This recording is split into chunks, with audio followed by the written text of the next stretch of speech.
नमस्कार, किसान समाचार में आपका स्वागत है। मैं हूं साइमा खान। सबसे पहले नजर डाल लेते हैं हेडलाइंस पर। केंद्रीय कृषि एवं किसान कल्याण राज्य मंत्री कैलाश चौधरी ने कई महत्वपूर्ण विषयों पर की प्रेस वार्ता। कहा कि पिछले 8 साल में केंद्र सरकार ने अन्नदाता के उत्थान के लिए उठाए कई अहम कदम। गांव, गरीब और किसानों के जीवन स्तर में हुआ उल्लेखनीय सुधार।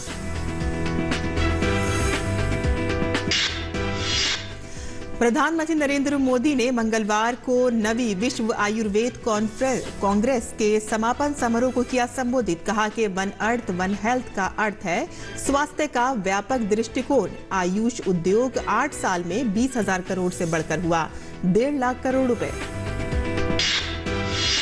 जम्मू कश्मीर के रामबन के किसानों की आमदनी डबल करने के लिए स्थानीय कृषि विभाग ने कसी कमर। विभाग लेवेंडर की खेती के लिए किसानों को दे रहा है सब्सिडी। किसानों को बागवानी एवं औषधीय फसलों की खेती के लिए किया जा रहा है प्रोत्साहित।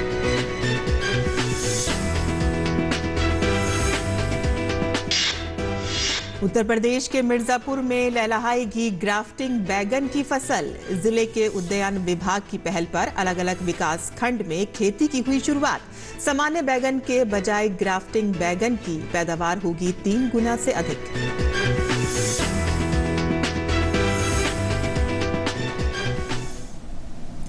और अब समाचार विस्तार से।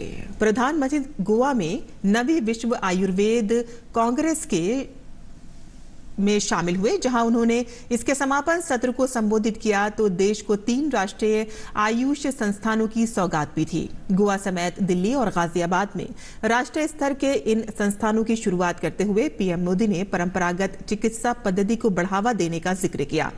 पीएम मोदी ने इस कार्यक्रम में लगाई गई प्रदर्शनी भी देखी तो लोगों से आयुर्वेद से जुड़ने की अपील भी की।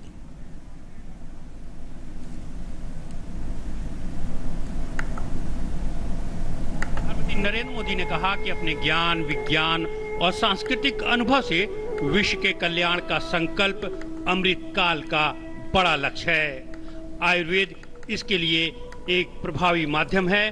पीएम ने कहा कि भारत इस वर्ष G20 समूह की अध्यक्षता और मेजबानी कर रहा है, जिसका theme one earth one family one future रखा गया है, जो आयुर्वेद में कहीं न कहीं समाहित है। दुनिया के 30 से ज्यादा देशों ने आयुर्वेद को ट्रेडिशनल मेडिसिन के एक सिस्टम के रूप में मान्यता दे रखी है। हमें मिलकर इसे और ज्यादा से ज्यादा देशों तक पहुंचाना है। आयुर्वेद को मान्यता दिलवानी है। इस अवसर पर प्रधानमंत्री ने 3 राष्ट्रीय आयुष संस्थान, गोवा में अखिल भारतीय आयुर्वेद संस्थान, गाजियाबाद में राष्ट्रीय यूनानी चिकित्सा संस्थान और दिल्ली में राष्ट्रीय होम्योपैथी संस्थान का शुभारंभ किया। इन संस्थानों को लगभग 970 करोड़ रुपए की कुल लागत से विकसित किया गया है।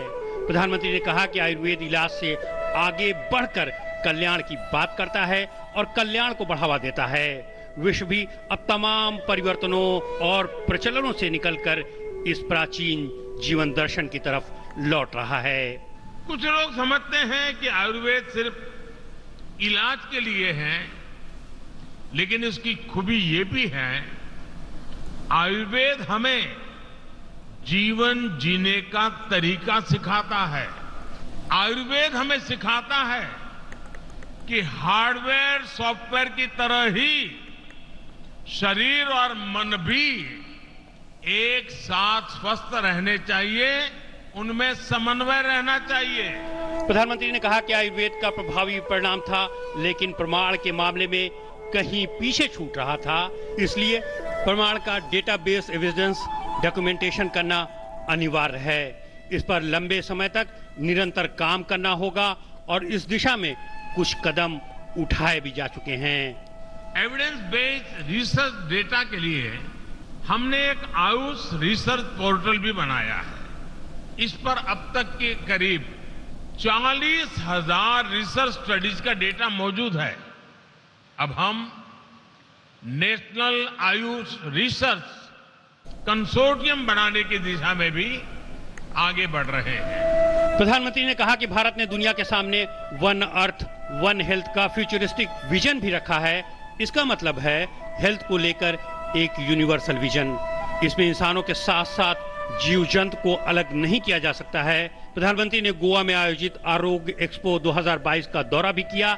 इसका उद्देश्य पेशेवरों और उपभोक्ताओं के बीच बातचीत की सुविधा के लिए नेटवर्किंग और ज्ञान आदान प्रदान करने के लिए उद्योग के अग्रदूतों, चिकित्सकों, पारंपरिक वैद्यों, शिक्षाविदों, छात्रों, दवा निर्माताओं, औषधि पौधा उत्पादकों और विपणन रणनीतिकारों सहित सभी हितधारकों के लिए एक वैश्विक मंच प्रदान करना है।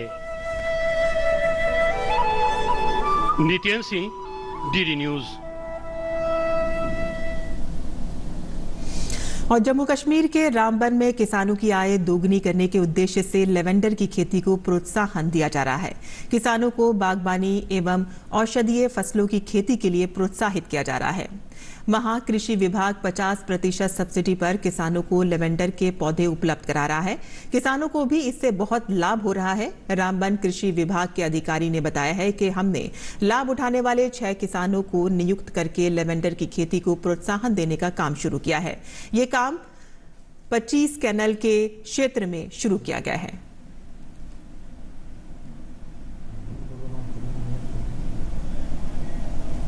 डिस्ट्रिक्ट रामबन में हमने पहली बार जो है लेवेंडर को इंट्रोड्यूस किया है ऑन द डायरेक्शन जो थी हमें डॉक्टर जितेंद्र सिंह जो है एमपी, ऑनरेबल एमपी जो है उनकी डायरेक्शन पे कि रामबन में जो है प्रमोट कर लेवेंडर को प्रमोट किया जाए ताकि डबलिंग द फार्मर इनकम हो सके। तो इसके लिए हमने इस बार फर्स्ट टाइम इंट्रोड्यूस किया जो डिस्ट्रिक्ट में 6 बेनिफिशियरी हमने लिए हैं और 25 कनाल एरिया जो हमने कवर किया है लेवेंडर क्रॉप के लिए। तो 50% सब्सिडी पे डिपार्टमेंट ऑफ एग्रीकल्चर फार्मर्स को प्रोवाइड करवा रहा लेवेंडर। आज हम यहाँ पे फील्ड में आए हुए हैं, फार्मर्स के फील्ड में, तो खुद फार्मर्स को ये कल्टीवेट करके दिखा रहे हैं कि भाई कैसे लगाना है, स्पेसिंग क्या रखनी है इसकी लेवेंडर क्रॉप की। किसानों ने बताया है कि उन्हें इससे बहुत लाभ हो रहा है। उन्होंने ये भी कहा है कि कृषि विभाग इस संदर्भ में हमें ज्ञान भी दे रहा है और खेती को अच्छा करने के तरीके भी बता रहा है। पहले हम मक्की वगैरह बीजते थे और अपने मतलब घर के लिए ही मतलब उतनी बनती थी, प्लस बेचने के लिए कुछ ऐसा वैसा था नहीं, कोई इसकी कोई कीमत भी नहीं थी।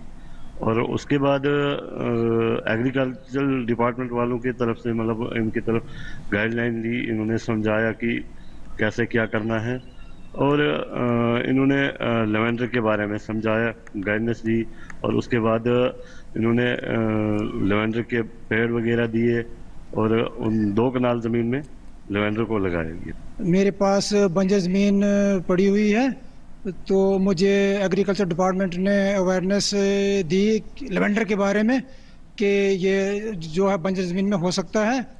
तो ये जो है मुझे 50% सब्सिडी पे दरख्त प्रोवाइड हुआ है और इस वक्त वो जहाँ एग्रीकल्चर डिपार्टमेंट के अफसर आए हुए हैं, मुझे ये लगाने के बारे में नॉलेज दी और अब मैं लगा रहा हूँ।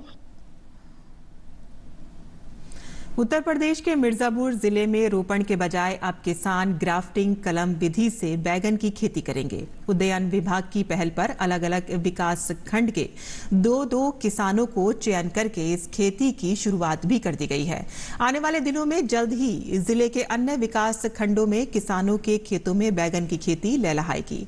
बैगन के इन पौधों में नीचे जंगली और उसके ऊपर हाइब्रिड बैगन की कलम लगाई जाती है। रोपण के बजाय जहां सामान्य बैगन के पौधे 5 से 6 महीने में फलते हैं, तो वहीं ग्राफ्टिंग कलम विधि से लगाए गए बैगन के पौधे 1.5 वर्ष तक फैलते और फलते फूलते हैं।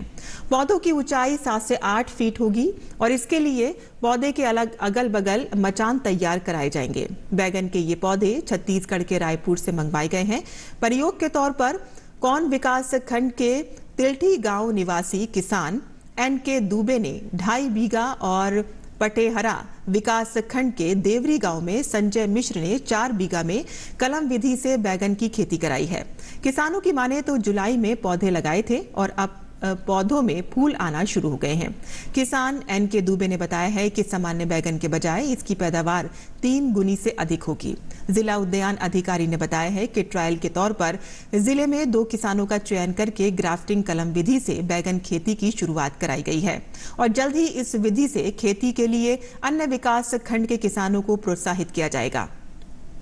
ग्राफ्टिंग कलम विधि से बैगन के पौधों की रोपाई जुलाई में की जाती है। पौधों की कीमत 10 से 12 रुपए प्रति पौध होती है। कलम विधि के पौधे से के निचले हिस्से जंगली होते हैं और पौधे का जो स्टैमिना है जहां मजबूत होता है तो वहीं इसमें रोग लगने की कम संभावना होती है। इसमें गाढ़े बैंगनी व हरे रंग के फल लगते हैं और यहाँ के सामान्य बैगन की अपेक्षा इसके बैगन काफी चमकदार और आकर्षित होते हैं। केंद्रीय कृषि एवं किसान कल्याण राज्य मंत्री कैलाश चौधरी ने नई दिल्ली में आयोजित प्रेस वार्ता में कहा कि केंद्र सरकार देश के गांव, गरीब और किसानों के कल्याण और विकास के लिए काम कर रही है। उन्होंने कहा कि बीते 8 साल से अधिक के कार्यकाल में सुशासन देने के साथ केंद्र सरकार ने देश के किसानों के लिए जनहितैषी योजनाएं चलाई हैं, जिसका फायदा किसानों को मिला है। उन्होंने कहा कि आज कृषि में विविधीकरण के साथ ड्रोन जैसी नवीन तकनीक अपनाकर किसान समृद्ध हो रहे हैं। और इस विषय पर हमारे संवाददाता ओपी यादव ने बात की केंद्रीय कृषि एवं किसान कल्याण राज्य मंत्री कैलाश चौधरी से। केंद्र सरकार देश के गांव, गरीब और किसानों के कल्याण और विकास के लिए प्रतिबद्ध है और सरकार के बीते 8 साल से अधिक का कार्यकाल इसका प्रतिबिंब है। अलविदा होते साल 2022 के अंत में केंद्र सरकार की योजनाओं के बारे में बात करने के लिए हमारे साथ मौजूद है केंद्रीय कृषि एवं किसान कल्याण राज्य मंत्री कैलाश चौधरी। सर, अगर बात करें केंद्र सरकार का 8 साल से अधिक का कार्यकाल बेमिसाल, तो आप किस तरह देखते हैं? आज पूरे देश के अंदर किसानों को ये विश्वास हो गया है, आम गरीब व्यक्ति को ये विश्वास हो गया है कि नरेंद्र मोदी जी हैं तो निश्चित रूप से देश आगे बढ़ रहा है और योजनाएं नीचे धरातल तक पहुंच रही है।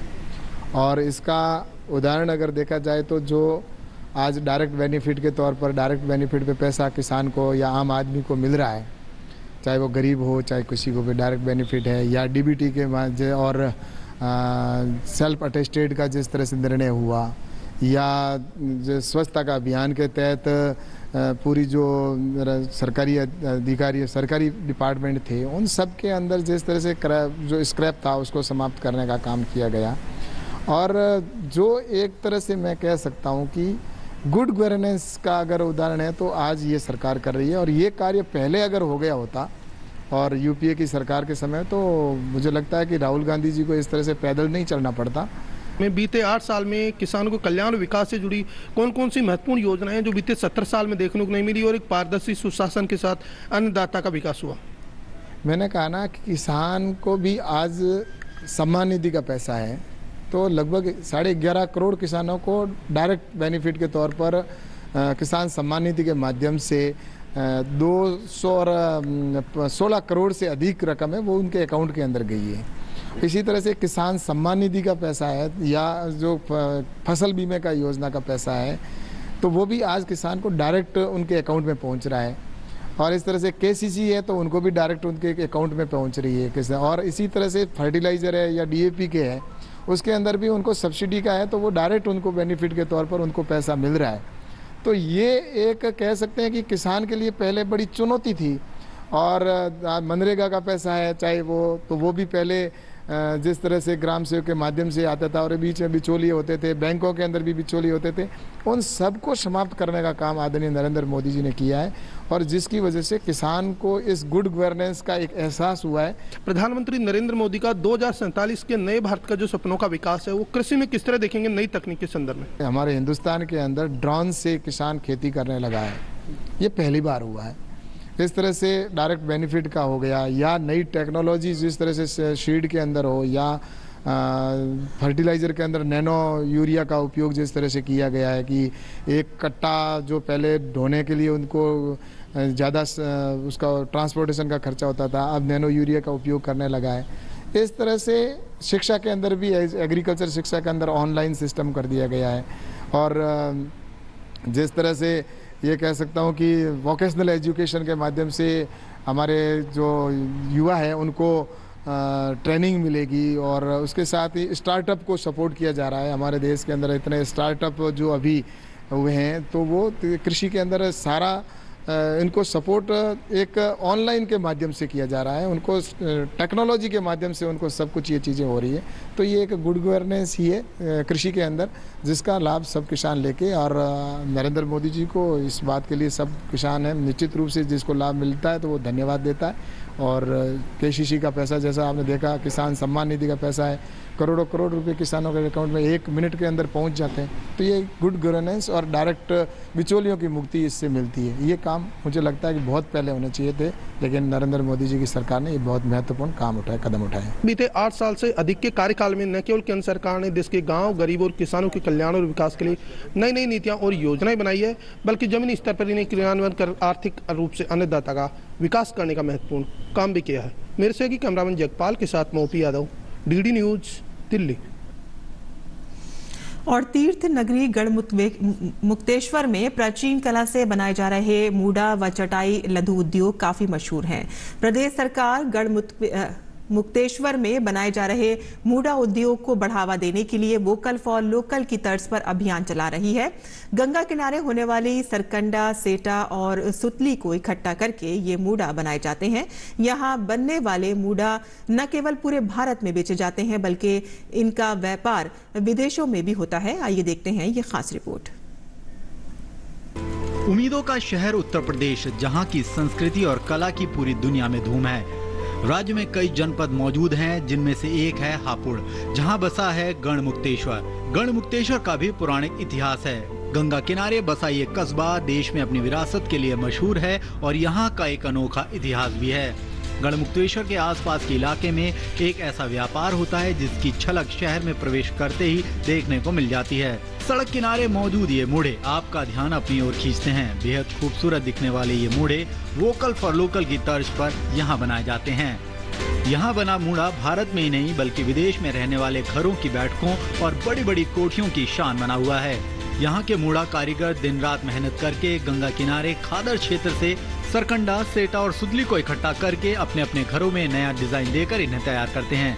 ये कारीगर इसी से अपने घर का खर्च उठाते हैं और बहुत दिलचस्पी से ये काम भी करते हैं। सब मिलकर इस काम को करते हैं, 10 बना लेते हैं, पूरे परिवार को लेते हैं। ये सब विदेश जाते हैं। हाँ, इससे घर चलता है हमारा, इससे सब खर्चे पानी से होते हैं। गढ़ का बना मूढ़ा दिल्ली के प्रगति मैदान में लगने वाले ट्रेड फेयर में दर्शकों को काफी पसंद आता है। वहाँ मूढ़े की एक प्रदर्शनी भी लगाई जाती है और वहाँ से लिए गए ऑर्डर के आधार पर देश में नहीं बल्कि दुनिया के कई शहरों में सप्लाई किए जाते हैं। राज्य सरकार और प्रशासन द्वारा इस मूढ़ा उद्योग को बढ़ावा देने के लिए कई योजनाएं भी चलाई जा रही हैं। देश के कई राज्यों में बनी चौपाल, पंचायत घरों और न्याय पंचायतों में लोग उन पर बैठकर खुद को गौरवान्वित महसूस करते हैं। मूढ़ा जो है ये मानिए कि टोटल नेचुरल चीज़ों से बनता है। जैसे जंगल से कैन आ जाता है, नदी के खोले में होता है, नदी के किनारों पे हो जाता है, और गंगा के जो रेतियाँ होती हैं, बड़े बड़े खोले होते हैं, उनमें ये होता है पेड़ इसका, वहाँ से लोग काट के लाते हैं। इसका व्यापार है।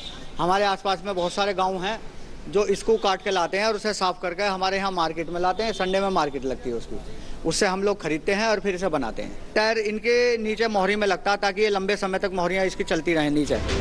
यहाँ की नान खटाई भी काफी स्वादिष्ट होती है, जो यहाँ आने वाले पर्यटकों का ध्यान भी अपनी ओर खींचती है।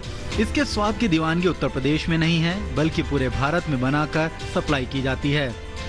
ऑल इंडिया में कोई हमारी ऐसी नान खटाई बना नहीं सकता, इतनी हमारी प्रसिद्ध है। और दूर दूर से यहाँ पर लोग स्पेशल आते हैं, बम्बई से, हरियाणा से, दिल्ली, राजस्थान से आते हैं और पहले 1-2 दिन पहले आकर स्पेशल बनवा कर जाते हैं कि हमें 5 किलो चाहिए, 10 किलो चाहिए, हमारी इतनी नान खटाई आप बना देना। फिर हम उनको तैयार करके देते हैं। और हमारे यहाँ पर रामलीला के टाइम पर दशहरा होता है। दशहरे पे हमारे जो शहर है गढ़मुक्तेश्वर, यहाँ पर जो दशहरा पूजा जाता है वो सिर्फ नान खटाई से ही पूजा जाता है, जो पुराने टाइम से पूजा जा रहा है। अगर आप भी हापुड़ शहर जाएं तो गढ़मुक्तेश्वर के इन कारीगरों की शानदार कारीगरी का दीदार करें और इनकी कला को बढ़ावा देने के लिए इनसे कुछ न कुछ जरूर खरीदें। उत्तर प्रदेश में बसा एक ऐसा कस्बा जिसे गढ़मुक्तेश्वर कहा जाता है, जिसके किनारे गंगा बहती है और यहाँ का एक प्रमुख उद्योग है मूड़ा व्यापार। आप देख सकते हैं यहाँ पर तरह तरह के मूड़े हैं जिन्हें बनाया जाता है और इस मूड़े की खासियत यह है कि सब वेस्ट टू वेल्थ है, यानी गंगा किनारे लगी ये कैंस जो हैं इनसे इनको यहाँ पर तैयार किया जाता है। जो पुराने टायर्स हैं उनको यहाँ इस्तेमाल करके इनको और ज़्यादा लंबी उम्र देने की कोशिश की जाती है और जिस तरह से इनको यहाँ पर सजाया जाता है इसमें अपनी पूरी की पूरी हस्तशिल्प का दिखाई जाती है यहाँ के कारीगरों द्वारा। ये एक यहाँ का प्रमुख व्यापार है और ना केवल ये इस पूरे राज्य को इसलिए मशहूर करता है बल्कि हिंदुस्तान के कोने कोने तक इसका यहाँ से प्रोडक्शन किया जाता है, इसको यहाँ से एक्सपोर्ट किया जाता है और विदेशों में भी इसकी खासी डिमांड है। लेकिन यहाँ के जो निवासी हैं ये मानते हैं कि इसको और अभी ऊपर ले जाने की ज़रूरत है ताकि ये व्यापार जो है यहाँ के जो कारीगर हैं वो भी मुख्य धारा में शामिल हो सकें और ये रोजगार एक नई उड़ान भर सके। कैमरामैन शुभम के साथ मैं मुकेश शुक्ला, डीडी न्यूज़, हापुड़। और प्रधानमंत्री नरेंद्र मोदी का नारा सबका साथ और सबका विकास आकांक्षी जिला गिरिडीह में सत्य साबित हो रहा है। केंद्र सरकार की योजनाओं से लाभान्वित होने के बाद जिले के तेलोडी पंचायत के ग्रामीणों के जीवन स्तर में सुधार हुआ है। तेलोडी पंचायत से हमारे संवाददाता की ये खास रिपोर्ट।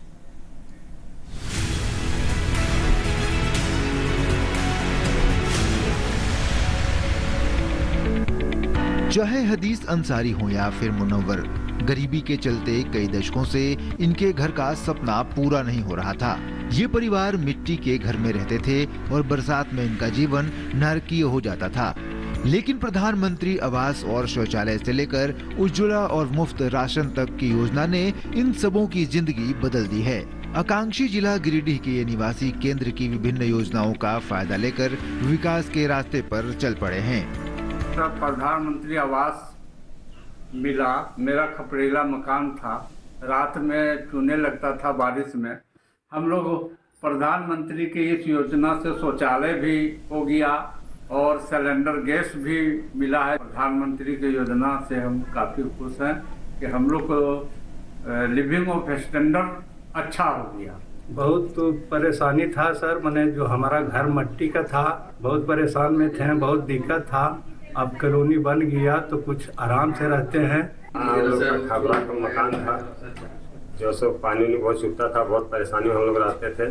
सरकार जो सो मैंने हम लोग का दिया कॉलोनी तो बनाए हम लोग मिलजुल के और मेहनत करके, किसान लोग हम लोग थोड़ा मेहनत किए तो फिर हम लोग बना के मन की बहुत अच्छी से रह रहे हैं, बहुत खुशहाल है, उसका धन्यवाद। घर टूटा हुआ था, घर में अच्छा नहीं था, जब सरकार दिया अच्छा तो रह रहे हैं। घर में पानी में चू रहा था, दरअसल घर में थे, दिया भी आराम से रह रहे हैं।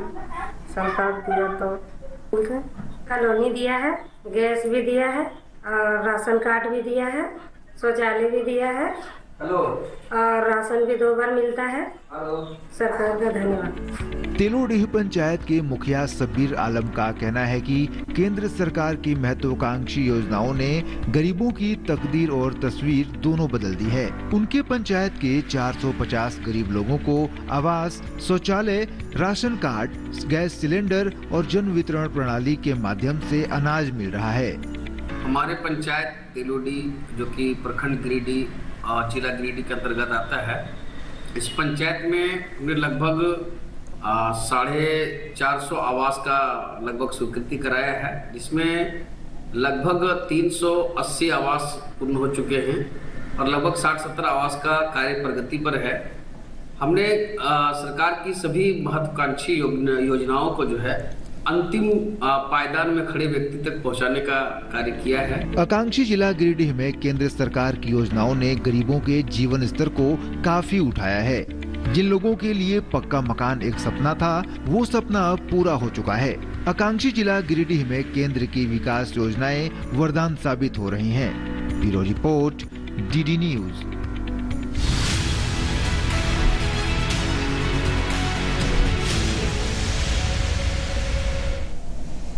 और किसान समाचार में कुछ और खबरों पर भी नजर डाल लेते हैं, यानी कि खास खबरों पर नजर। केंद्रीय वित्त मंत्री निर्मला सीतारमण ने लोकसभा में कहा कि सरकार की मंशा किसी भी राज्य के जीएसटी का बकाया रखने की नहीं है, लेकिन जब तक राज्य सरकारें जीएसटी से संबंधित सभी जरूरी दस्तावेज मुहैया नहीं करवाती, तब तक केंद्र सरकार जनता की गाड़ी कमाई का पैसा ऐसे ही नहीं दे सकती। उत्तर प्रदेश की मैनपुरी लोकसभा सांसद डिंपल यादव ने लोकसभा में सांसद के रूप में शपथ ली। लोकसभा सीट पर जीत का रिकॉर्ड बनाने वाली डिंपल ने मैनपुरी की पहली महिला सांसद बनकर भी इतिहास रचा है। केंद्रीय नागरिक उड्डयन मंत्री ज्योतिरादित्य सिंधिया ने सोमवार को दिल्ली अंतर्राष्ट्रीय हवाई अड्डे के टर्मिनल 3 का औचक निरीक्षण किया। ज्योतिरादित्य सिंधिया ने यात्रियों की सहूलियत पर ध्यान देने पर भी जोर दिया। केंद्रीय खेल मंत्री अनुराग सिंह ठाकुर ने सोमवार को वाराणसी में काशी तमिल संगमम के तहत आयोजित टेबल टेनिस प्रतियोगिता के उद्घाटन किया। इस दौरान उन्होंने स्पर्धा में हिस्सा लेने वाले खिलाड़ियों से मिलकर उनकी हौसला अफजाई भी की। न्यायमूर्ति दीपांकर दत्ता ने सोमवार को सुप्रीम कोर्ट के जज के तौर पर शपथ ली। न्यायमूर्ति दीपांकर दत्ता ने के शपथ लेने के बाद शीर्ष अदालत में न्यायाधीशों की संख्या 28 हो गई है। सुप्रीम कोर्ट में जजों के कुल स्वीकृत पद 34 हैं। बॉम्बे हाई कोर्ट ने सीबीआई द्वारा दायर भ्रष्टाचार के एक मामले में महाराष्ट्र के पूर्व गृह मंत्री और एनसीपी नेता अनिल देशमुख को जमानत दे दी है। अदालत ने अनिल देशमुख को 1 लाख रुपए के मुचलके पर जमानत दी है। बॉलीवुड अभिनेत्री जैकलिन फर्नांडिस कथित 200 करोड़ रुपए के मनी लॉन्ड्रिंग मामले में दिल्ली की पटियाला हाउस अदालत पहुंची। जैकलिन के खिलाफ प्रवर्तन निदेशालय की जांच चल रही है। उन पर सुकेश चंद्रशेखर से महंगे गिफ्ट लेने और मनी लॉन्ड्रिंग करने के आरोप लगे हैं। दिल्ली की हवा अभी भी बहुत खराब श्रेणी में बरकरार है। दिल्ली में सोमवार को वायु गुणवत्ता सूचकांक यहां पर 241 दर्ज किया गया। वहीं अब ठंड भी अपना रंग दिखाना शुरू करने वाली है। नई दिल्ली के फिक्की सभागार में कॉर्पोरेट सामाजिक उत्तरदायित्व यानी कि CSR का 1 दिवसीय सम्मेलन और प्रदर्शनी आयोजित की गई। कार्यक्रम का शुभारंभ वर्चुअली केंद्रीय शिक्षा राज्य मंत्री राजकुमार रंजन सिंह ने किया। और किसान समाचार में आज के लिए बस इतना ही। अनुमति दें। नमस्कार।